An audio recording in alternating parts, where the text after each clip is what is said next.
आपणा सर्वांचं मी Christ meditation या चॅनलमध्ये स्वागत करतो आणि आज आपण संकटावर मात करणाऱ्या वचनांवर मेडिटेशन करणार आहोत आणि आपल्यापासून ते संकट पूर्णपणे दूर व्हावीत आणि परमेश्वराने एक नवीन आशा आपल्या जीवनामध्ये निर्माण करावी, कारण तो सामर्थ्यशाली असा आपला परमेश्वर आहे आणि तो अद्भुतरित्या आपल्याला संकटावर मात करण्याची शक्ती देतो, सामर्थ्य देतो, तो आपल्या सोबत राहतो.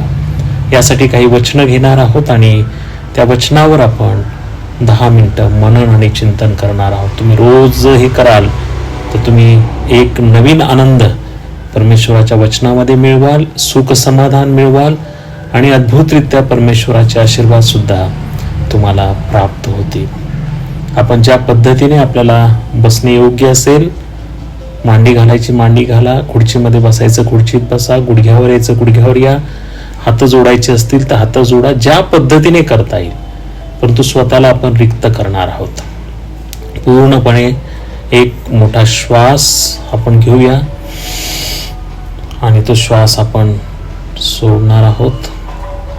पुन्हा एक दीर्घ श्वास, पुन्हा आपण तो श्वास सोडणार आहोत. आपली डोळे बंदच आणि मेडिटेशन करताना ज्याप्रमाणे आपण प्रार्थना करतो त्याप्रमाणे आपले डोळे आपण बंद करणार आहोत. आपले हात आपण जोडूया आणि त्या परमेश्वराला पाहण्याचा प्रयत्न करूया. आपलं संपूर्ण लक्ष आपण परमेश्वराकडे लावणार आहोत. मनामध्ये कोणतेही विचार असतील तर ते प्रभू श्री ख्रिस्ताच्या नावामध्ये आपण काढून टाकूया आणि पूर्णपणे परमेश्वराला आपल्या जीवनामध्ये आपण काम करू देणार आहोत. लक्ष त्या परमेश्वराकडे, पूर्ण लक्ष, आपल्या श्वासावर लक्ष आणि पूर्ण कॉन्सन्ट्रेशन आपण आपलं करणार आहोत. ज्यावेळेस आपलं मन विचलित होईल त्यावेळेस आपण पूर्ण लक्ष आपल्या श्वासावर केंद्रित करूया. पूर्णपणे श्वासावर लक्ष देऊया. आजूबाजूला कोणता आवाज येतोय, काय येतोय याच्याकडे लक्ष न देता आपण पूर्णपणे त्या वचनावर लक्ष केंद्रित करूया. आपल्यावर संकट आहेत आणि परमेश्वर सर्व संकट दूर करण्यासाठी तो अद्भुत आमचा देव आहे. स्तोत्रसंहिता याचा 46वा अध्याय आणि 1 वचनामध्ये लिहिलेला आहे. आपण मनामध्ये माझ्या पाठीमागे म्हणणार आहोत, देव आमचा आश्रय व आमचे सामर्थ्य आहे. तो संकट समयी सहाय्य करण्यास सदा सिद्ध असतो. देव आमचा आश्रय व आमचे सामर्थ्य आहे. तो संकट समयी सहाय्य करण्यास सदा सिद्ध असतो. देव आमचा आश्रय व आमचे सामर्थ्य आहे. तो संकट समयी सहाय्य करण्यास सदा सिद्ध असतो. संकटामध्ये कधी कधी आपल्याला सगळे सोडून जातील, परंतु परमेश्वराचं वचन स्तोत्रसंहिता 46:1 मध्ये सांगतं की संकट समयी मी सहाय्य करण्यास सदा सिद्ध आहे, मी तुझ्या सोबत आहे. कितीही मोठं संकट असू द्या, तो सहाय्य करण्यासाठी तुमच्या सोबत आहे. वचन बोलत राहा, त्या परमेश्वराकडे लक्ष ठेवा आणि देवाला म्हणा की देवा, तू सहाय्य करण्यासाठी मला सदैव माझ्या सोबत आहेस.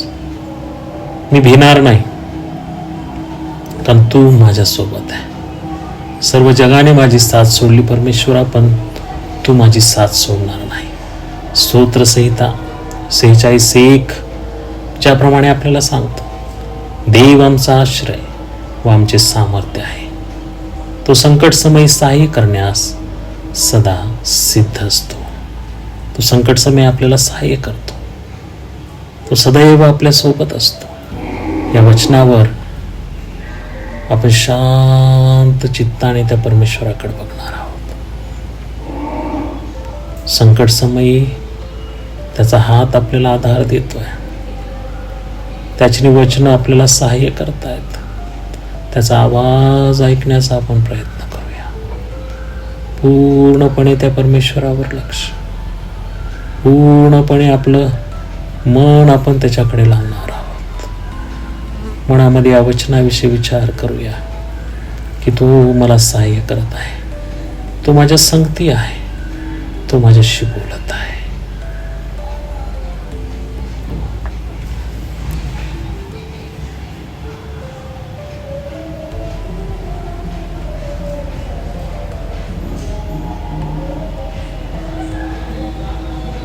कोणत्याही प्रकारचं लक्ष विचलित होऊ दे नका.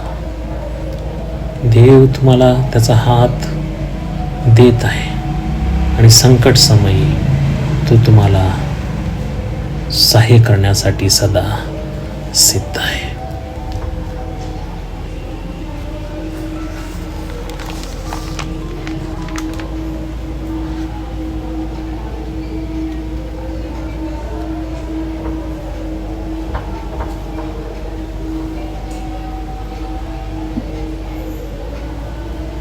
आपलं संपूर्ण लक्ष परमेश्वराकडे लावणार आहोत. वचनावर आपण विचार करूया की संकटात सगळे सोडून जातील, पण माझा परमेश्वर मला सहाय्य करण्यासाठी येत आहे.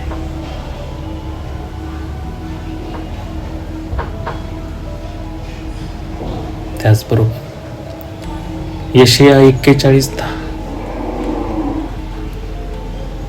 तू भिवू नको, कारण मी तुझ्या बरोबर आहे.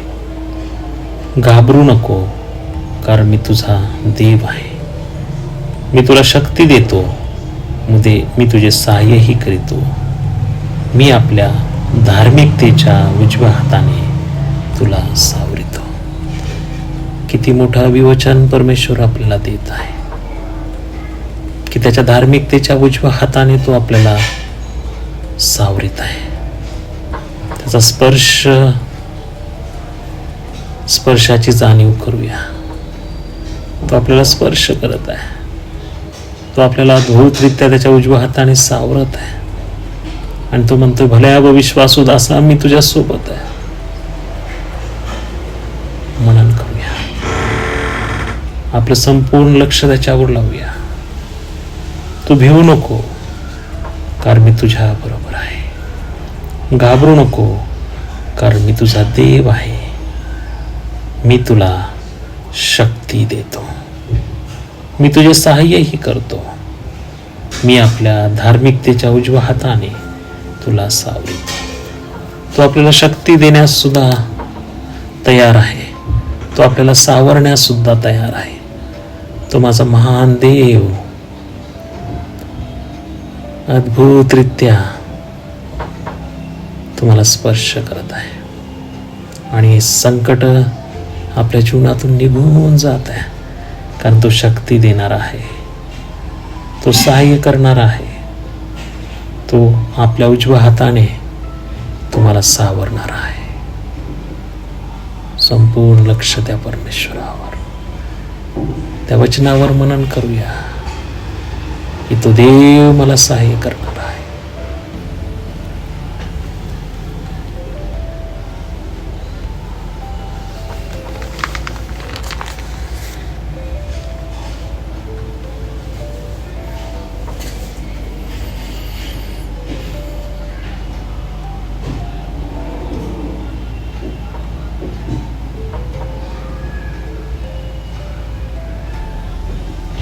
आपलं सगळं लक्ष त्या परमेश्वराकडे लावूया. देवाचं वचन हे आपल्या पावलाकरता दिवा आहे आणि जो त्याच्या वचनात रममान होतो त्याला तो भरपूर आशीर्वाद दिल्याशिवाय राहत नाही. तुमच्या जीवनातलं, परिवारातलं प्रत्येक संकट आज परमेश्वर काढून टाकणार आहे.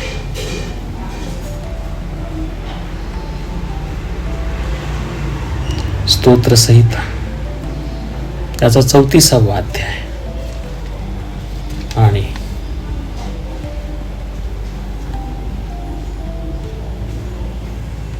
17 आणि 18. स्तोत्रसंहिता 34वा अध्याय आणि 17 आणि 18 वचन आपल्याला काय सांगतायत. धार्मिक दावा करीतात, तो ऐकून परमेश्वर त्यांना त्याच्या सर्व संकटापासून मुक्त करतो.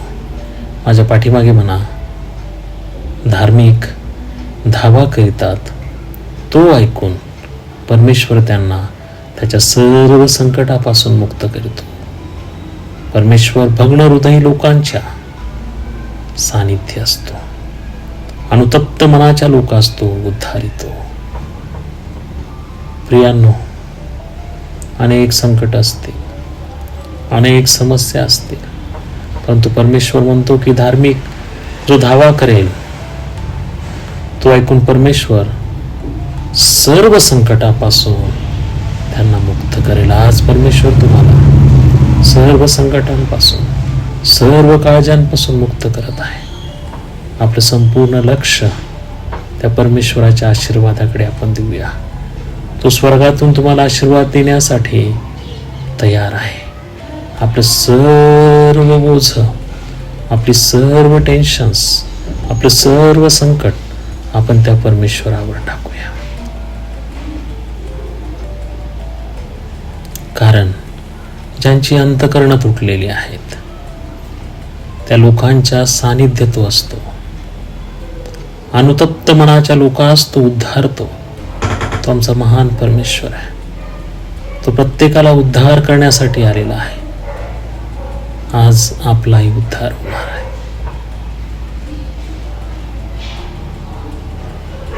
आपल्या खोल अंतकरणापासून त्याला हाक मारूया आणि म्हणूया, परमेश्वरा, माझ्या आरुळीकडे लक्ष दे. आणि मला खात्री आहे, तू वचनाद्वारे मला अभिवचन दिलेलं आहेस की तू आम्हाला सांभाळणारा, संकट समयी पुढे घेऊन जाणारा तू आमचा देव आहेस.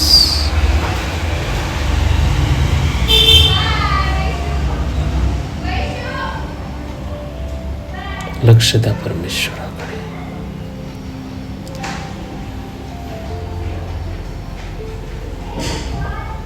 धन्यवाद येशू या सुंदर अशा वचनांबद्दल. बाप्पा, मला खात्री आहे की आज आमचे सर्व संकट तू आपल्या खांद्यावर घेतलेली आहेस आणि तुझा हात मला, माझ्या कुटुंबाला सावरत आहे आणि तुझे अद्भुत आशीर्वाद स्वर्गातून आमच्यावर उतरून येत आहे. त्याबद्दल तुला धन्यवाद देतो. येशूच्या नावाने मागतो, आमेन. हळूहळू आपले हात हातावर चोळा आणि हळुवारपणे आपले सुंदर डोळे आपण आपल्या हातामध्ये उघडणार आहोत. दररोज हे मेडिटेशन करत राहा. परमेश्वर तुम्हाला प्रत्येक संकटापासून सोडवण्यासाठी सज्ज असा आहे. अनेकांना सांगा, अनेकांना मेडिटेशनसाठी तयार करा, अनेकांना वचनावर मेडिटेशन करण्याची पद्धत सांगा. परमेश्वर नक्कीच आपल्याद्वारे त्यांना पण आशीर्वाद देईल. आपले हे व्हिडिओ अनेकांपर्यंत शेअर करा आणि लोकांना सांगा की दररोज वचनावर मेडिटेशन करा. ज्यावेळेस तुम्ही मेडिटेशन करता त्यावेळेस परमेश्वर वचनाद्वारे अद्भुत असे आशीर्वाद देतो. आपण जॉईन झाला याबद्दल आपले आभार. Thank you very much.